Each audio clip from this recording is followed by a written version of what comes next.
मनोहर Roy study zone channel से आप लोगों को मैं आज भारत का भूगोल का अगला भाग पढ़ाऊंगा, जहां तक मैंने पिछली कक्षाओं में आपको पढ़ाया था।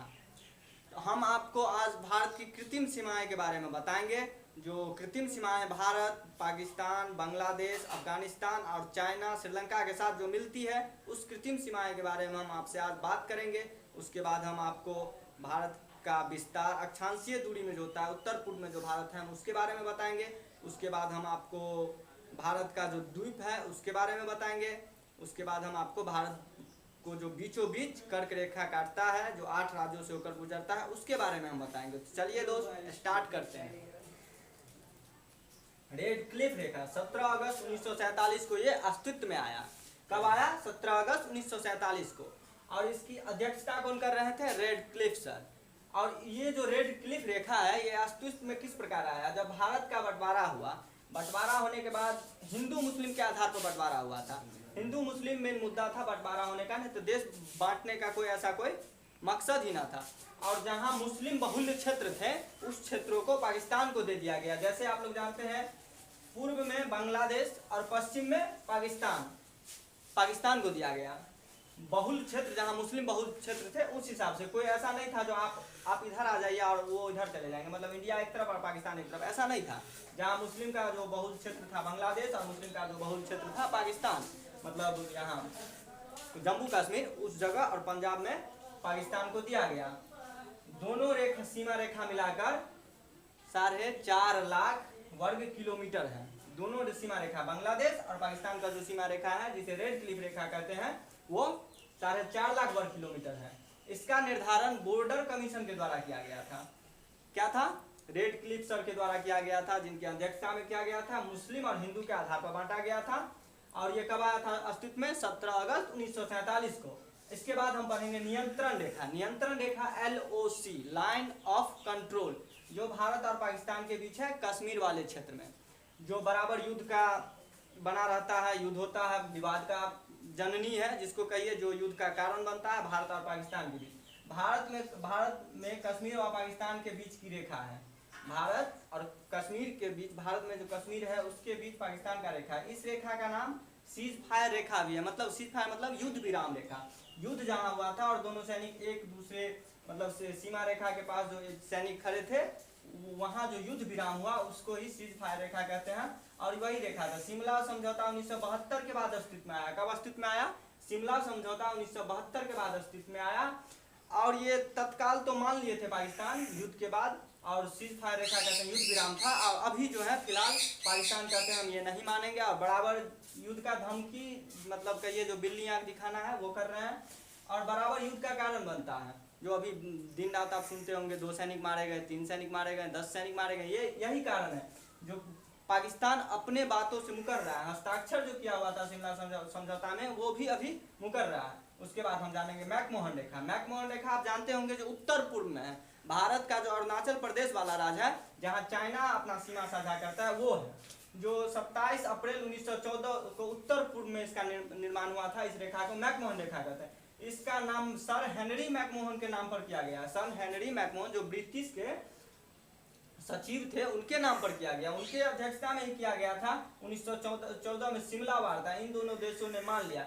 ये रेखा क्या हम बताते हैं? मैकमोहन रेखा। जब अपने देश में ब्रिटिश का शासन था और तिब्बत वाले क्षेत्र में जो चाइना का शासन था, इन दोनों के बीच जब विवाद हुआ था, तो उत्तर पूर्व में ये रेखा निर्धारण किया गया था, जिसे मैकमोहन रेखा कहते हैं। मैकमोहन सर के द्वारा किया गया था। अभी जो चाइना है, जो मैकमोहन रेखा को मानने के लिए मतलब तैयार ही नहीं। अभी बोलते हैं वो मतलब तिब्बत का 5 भाग है। तिब्बत एक हथेली है जिसका 5 अंगुली है, जो जिसका एक अंगुली में अरुणाचल प्रदेश भी है, नेपाल है, भूटान है, जम्मू कश्मीर है और उत्तराखंड है। ये 5 अंगुली वो अपना तिब्बत का मानते हैं। लेकिन ऐसा नहीं है, उनका एक ही नीति रहा है।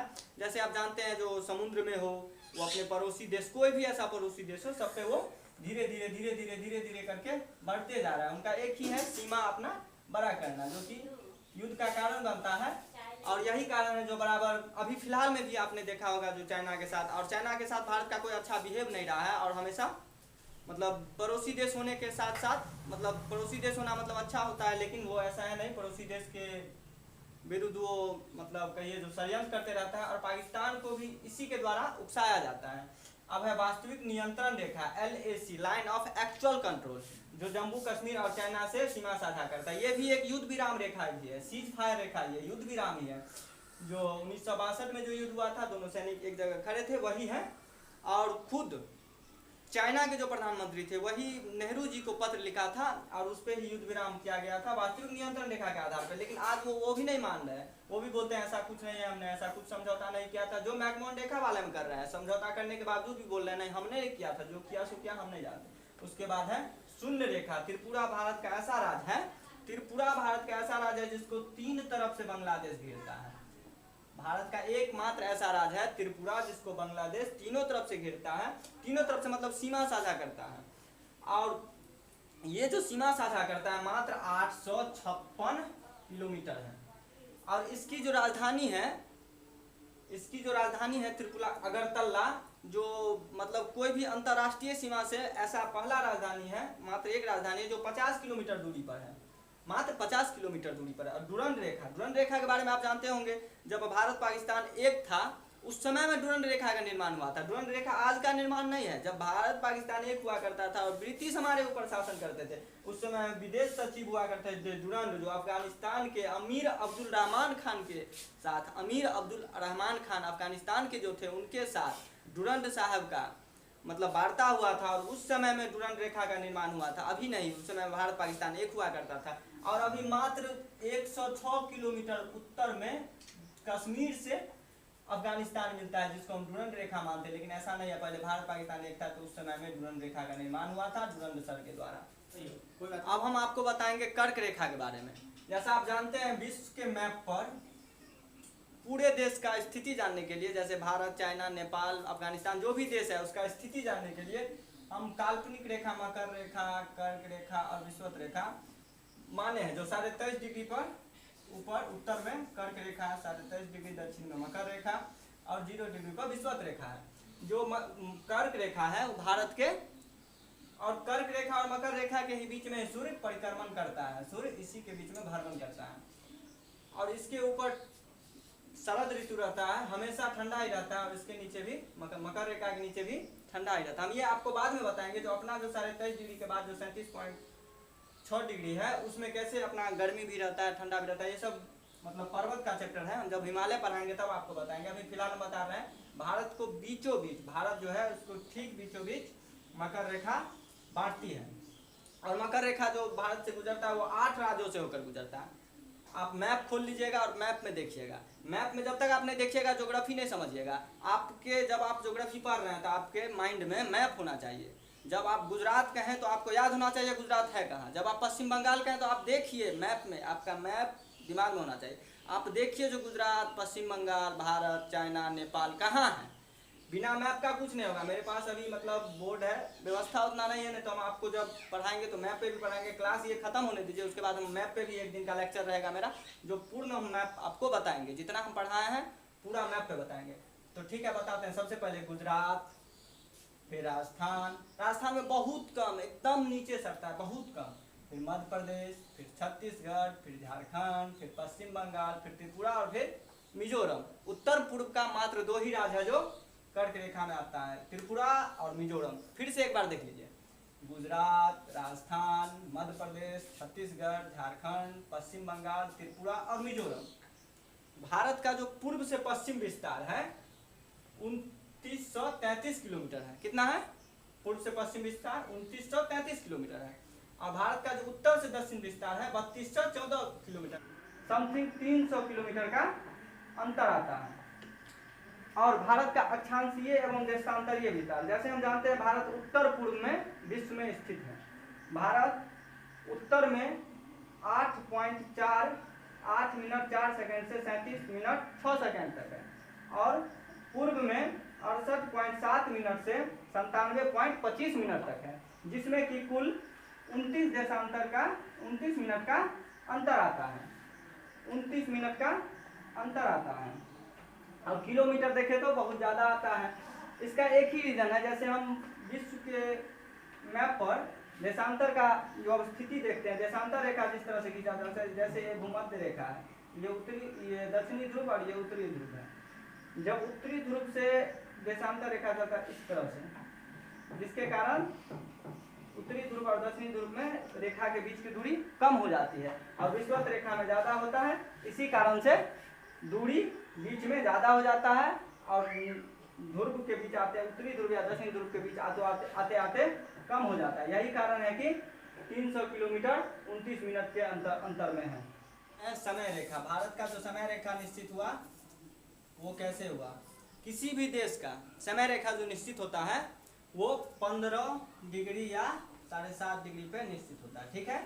और अपना जो है नैनी में, इलाहाबाद जिला के नैनी में, यूपी में जो पड़ता है नैनी, उस जगह पर 82.5 डिग्री से भारत का मानक समय रेखा माना गया, जो 5 राज्यों से होकर गुजरता है, यूपी, एमपी, छत्तीसगढ़, उड़ीसा, आंध्र प्रदेश। फिर से देख लीजिए, मैप आपको होना ही चाहिए सामने में, सबसे जरूरी है मैप। अगर आप ज्योग्राफी पढ़ते हैं तो मैप, हम बार बार आपको कह रहे हैं मैप, बिना मैप का ज्योग्राफी आप कुछ नहीं समझिएगा। 82.5 डिग्री पे मानक समय रेखा है भारत का, जो यूपी, एमपी, छत्तीसगढ़, उड़ीसा और आंध्र प्रदेश से होकर गुजरता है, कुल 5 राज्यों से। देखिए, भारत का समय रेखा जो है मात्र एक है। आप जानते हैं अरुणाचल प्रदेश में अगर 7 बजे सूर्योदय हुआ तो गुजरात जाते जाते उस सूर्योदय को 9 बज जाएगा सूर्योदय होने में, मतलब कुल 2 घंटे का अंतर है।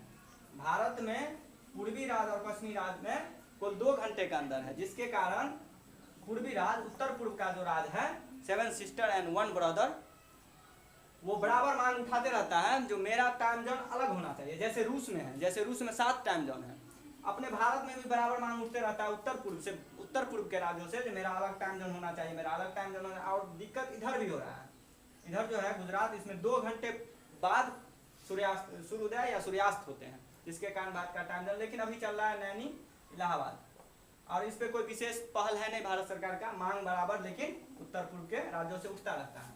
अब हम आप लोगों को बताते हैं भारत का जो समुद्री सीमा है, कहाँ तक भारत का अपना अधिकार है, कहाँ तक क्या अधिकार है, नहीं अधिकार है, ठीक है।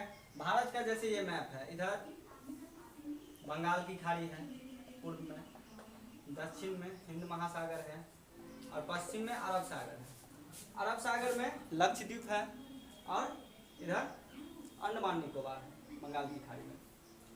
देखिए, मैप मतलब सीमा जो होता है भारत का, वो तो जरूरी नहीं है जो पूरा एकदम स्ट्रेट हो, कटा फटा होता है बीच में, जैसे इधर अंदर निकल गया, इधर बाहर निकल गया, जिसके कारण एक सीधा रेखा खींचा जाता है, जिसके बाद उसका क्षेत्र विभाजन किया जाता है, जो इस क्षेत्र के अंदर इसी देश का अधिकार होगा, इस समुद्री सीमा के अंदर इतना इतना दूर इसका अधिकार होगा, दूसरे देश का अधिकार ना हो, या फिर कोई ऐसा दिक्कत ना हो, एक देश दूसरे देश में के मतलब कोई ऐसा लड़ाई का या कोई ऐसा विवाद ना हो, जिसके कारण पूरे विश्व में ये बांटा गया है।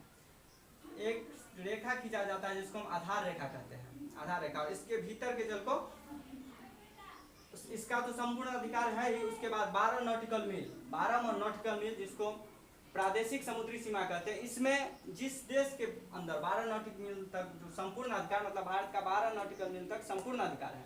उसके बाद 24 नॉटिकल मील संलयन समुद्री सीमा, इसको ही हम अभिक्षण मंडल कहते हैं। इसमें भारत को कर लेना, साफ सुथरा का अधिकार होता है। अगर कोई देश का नाव या देश व्यापार करने आया 24 नॉटिकल मील के अंदर, तो उससे वो कर ले सकता है और उसको साफ सुथरा करना उसका अधिकार होता है। उसके बाद 200 नॉटिकल मील तक, जिसको अन्य आर्थिक क्षेत्र कहते हैं, जिसमें हम वैज्ञानिक अनुसंधान कर सकते हैं, नए द्वीपों का निर्माण कर सकते हैं। अगर भारत में जैसे जनसंख्या दिन रात बढ़ रहा है, अगर भारत के मुख्य भूमि में कमी पड़ जाए या हमें जरूरत हो, जो हम कोई वैज्ञानिक अनुसंधान कर रहे हैं, जैसे हम चंद्रयान भेज रहे हैं या मतलब सूर्य पे, चांद पे कोई ऐसा लॉन्च कर रहे हैं, या कुछ भी ऐसा जो वैज्ञानिक स्तर से जो काम होता है, उसके लिए हम एक द्वीप का निर्माण कर सकते हैं।